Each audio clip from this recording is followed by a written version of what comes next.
ایک صبح نماز فجر سے فارغ ہونے کے بعد امام احمد بن حنبل رحمۃ اللہ تعالی نے اپنا سامان سفر باندھا اور بنا کسی شاگرد کو ساتھ لیے، بنا کسی کو بتائے آپ ایک راستے پر سفر کے طور پر روانہ ہو گئے۔ آپ فرماتے ہیں کہ مجھے خود بھی نہیں معلوم تھا کہ مجھے جانا کہاں ہے اور میری منزل کیا ہے۔ سفر کرتے کرتے کرتے آپ ایک ایسی آبادی میں پہنچے جہاں ایک مسجد موجود تھی۔ امام احمد بن حنبل رحمۃ اللہ تعالی فرماتے ہیں، میں اس مسجد میں نماز مغرب ادا کرنے کے لیے گیا۔ میں نے بجماعت نماز مغرب ادا کی۔ نماز سے فارغ ہونے کے بعد دوبارہ میں سفر پر روانہ ہونا چاہتا تھا کہ اچانک میرے ذہن میں خیال آیا کہ یہ سردیوں کی رات ہے، میری منزل پتہ نہیں کتنی دور ہو، آخر ایسے میں رات کہاں گزاروں گا۔ یہ سوچ کر میں مسجد ہی میں ٹھہرا رہا، حتیٰ کہ میں نے نماز عشاء بھی بجماعت ادا کر لی۔ نماز عشاء کے بعد تمام نمازی اپنے اپنے گھر چلے گئے۔ اب مسجد میں صرف میں اور مسجد کا مؤذن موجود تھے۔ مسجد کے مؤذن نے جب دیکھا کہ ساری مسجد خالی ہو گئی، صرف ایک مسافر بیٹھا ہوا ہے، تو میرے قریب آیا اور آ کر اس نے کہا، آپ اب تک گئے نہیں؟ امام احمد بن حنبل رحمۃ اللہ علیہ فرماتے ہیں، میں نے مؤذن سے کہا، میں ایک مسافر ہوں، میری منزل بہت دور ہے، میں چاہتا ہوں کہ رات میں اسی مسجد میں قیام کروں، نماز فجر کے بعد میں روانہ ہو جاؤں گا۔ مسجد کے مؤذن نے کہا، ہماری مسجد میں کسی کو بھی رات گزارنے کی اجازت نہیں ہے، بہتر ہے کہ آپ اپنی منزل کی طرف روانہ ہو جائیں۔ امام احمد بن حنبل رحمۃ اللہ تعالی نے فرمایا، یہ سردیوں کی رات ہے، منزل دور ہے، مجھے رات بھر یہاں قیام کرنے دو۔ مؤذن نے کہا، اس مسجد میں کسی کو رات ٹھہرنے کی اجازت نہیں، میں اپنے گھر جا رہا ہوں، کھانا کھا کر واپس آؤں گا اور پھر مسجد کو تالا لگا دوں گا، اس سے پہلے تم بہتر ہے کہ یہاں سے چلے جاؤ۔ آپ فرماتے ہیں کہ یہ کہہ کر مؤذن چلا گیا۔ اب میں مسجد میں بیٹھا سوچتا رہا کہ آخر میں کہاں جاؤں۔ تھوڑی دیر کے بعد مؤذن واپس آیا اور اس نے مجھے دیکھ کر کہا، اے مسافر، ابھی تک تو گیا نہیں، اگر تو اب بھی نہ گیا تو مجھے جبرن تجھے دھکے مار کر مسجد سے باہر نکالنا پڑے گا۔ امام احمد بن حنبل رحمۃ اللہ تعالی فرماتے ہیں، جب اس نے یہ کہا تو میرے دل میں خیال آیا، اے اللہ، آخر مجھ سے کون سی غلطی ہو گئی، کون سا گناہ ہو گیا کہ آج تیرے گھر میں مجھے ٹھہرنے نہیں دیا جاتا اور مجھے تیرے گھر سے دھکے مار کر نکالا جائے گا۔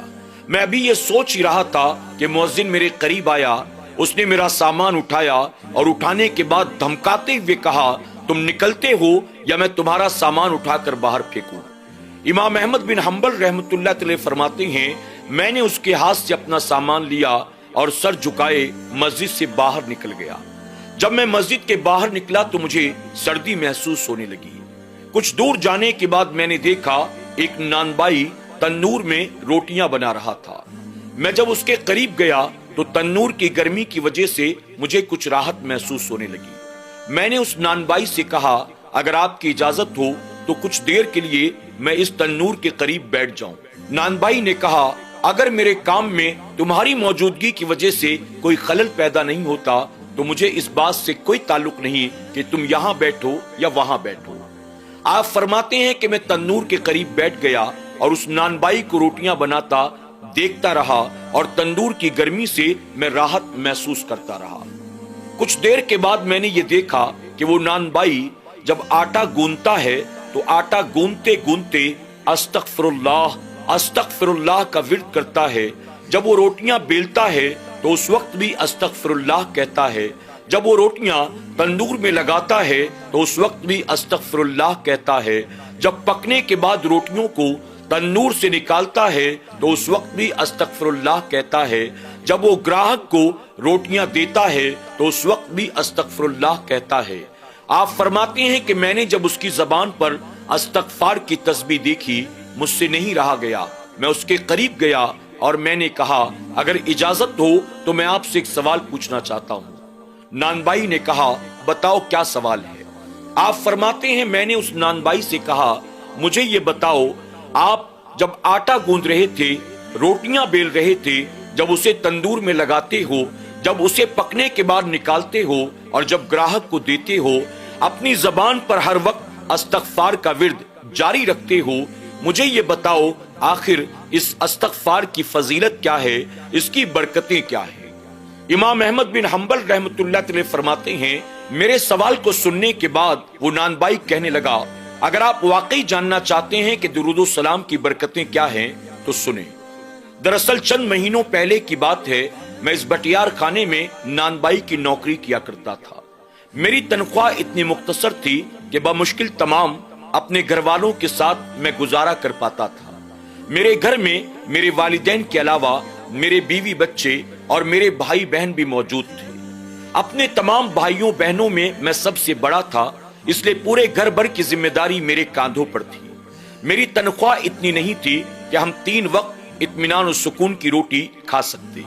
میں اسی بات کو لے کر ہمیشہ پریشان رہتا تھا، نہ میرے پاس اپنے والدین کی دواؤں کے لیے پیسے تھے، نہ اپنے بچوں کو پڑھانے لکھانے کے لیے میرے پاس کوئی انتظام تھا، اور نہ ہی اپنے بھائی بہنوں کی شادی بیاہ کرانے کا میرے پاس کوئی انتظام تھا۔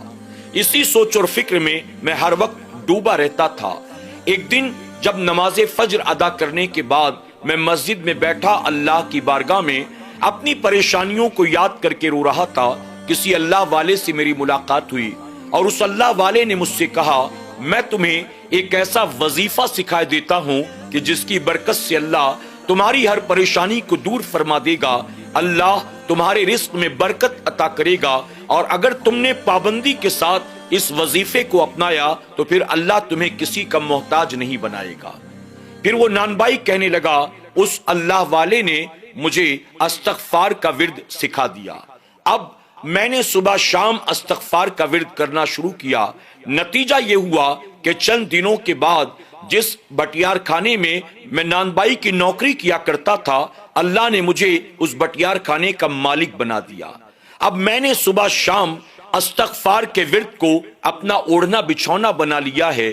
میں چلتے پھرتے اٹھتے بیٹھتے ہر وقت استغفار کا ورد کرتا ہوں، اور میں نے یہ دیکھا ہے اس وظیفے کو اپنانے کی بنیاد میرے رب نے میری تمام تر تمناؤں کو پورا کر دیا۔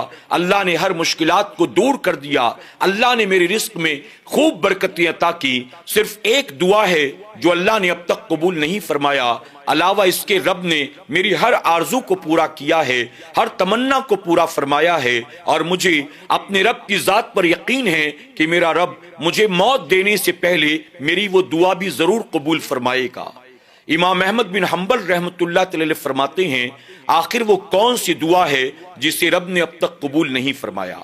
وہ نان بائی کہنے لگا، میں نے ایک بزرگ کا بڑا نام سن رکھا ہے جنہیں لوگ امام احمد بن حنبل کہتے ہیں۔ میری یہ تمنا ہے کہ میں بھی ان سے ملاقات کروں، میں ان کی خدمت میں حاضری دوں، لیکن اپنی مصروفیت کی وجہ سے میں وقت نکال نہیں پاتا، اس لیے میں ان کے پاس جا کر اب تک ان کی زیارت نہیں کر سکا۔ یہی میری ایک تمنا ہے جو اب تک پوری نہیں ہوئی۔ اللہ اکبر۔ امام احمد بن حنبل رحمۃ اللہ علیہ فرماتے ہیں، جیسے ہی میں نے یہ سنا، میں نے آگے بڑھ کر اس نان بائی کی پیشانی کو بوسہ دیا اور میں نے کہا، تجھے بہت بہت مبارک ہو، اللہ نے تیری دعا کو قبول فرما لیا۔ وہ نان بائی کہنے لگا، بھلا وہ کیسے؟ آپ فرماتے ہیں، جس امام احمد بن حنبل سے تو ملنے کی تمنا رکھتا ہے، آج اللہ نے خود اسے تیرے پاس بھیج دیا ہے۔ میں ہی امام احمد بن حنبل ہوں۔ اللہ اکبر۔ یہ سنتے ہی اس نوجوان کی آنکھوں سے آنسو جاری ہو گئے۔ آپ فرماتے ہیں، وہی سوچ کر میں اب تک پریشان تھا۔ میں نماز فجر کے بعد اپنا سامان سفر لے کر نکلا۔ مجھے جانا کہاں تھا، منزل کیا تھی، مجھے نہیں معلوم تھا، لیکن وہ بندہ جو استغفار کی کثرت کرتا ہے، اس کی دعا کو پورا کرنے کے لیے اللہ تبارک تعالیٰ نے مجھے خود اس کے پاس بھیج دیا ہے۔ اللہ اکبر۔ ناظرین اکرام، آپ دیکھیں استغفار کے وظیفے میں کتنی بڑی طاقت ہوتی ہے۔ ایک انسان اگر اسے گانٹ باندھ لے اور شب و روز اس پر عمل کرنا شروع کر دے، اللہ قرض کے بوجھ سے سبکدوسی عطا فرماتا ہے، اللہ اس کی پریشانیوں کو دور فرماتا ہے، اللہ اس کے رزق میں برکت عطا کرتا ہے، اللہ اس کی تمام دعائیں قبول فرماتا ہے، یہاں تک کہ مایوسی، ڈپریشن، پریشانی، مصیبت، بلا، اللہ ان ساری چیزوں سے اپنے اس بندے کو نجات عطا فرماتا ہے۔ ہمیں اور آپ کو بھی چاہیے ہم اور آپ بھی استغفار کی کثرت کریں، ہر نماز کے بعد کم سے کم 11 مرتبہ استغفار کی عادت بنائیں۔ اللہ ہمیں آپ کو سب کو عمل کرنے کی توفیق عطا کرے، آمین یا رب العالمین۔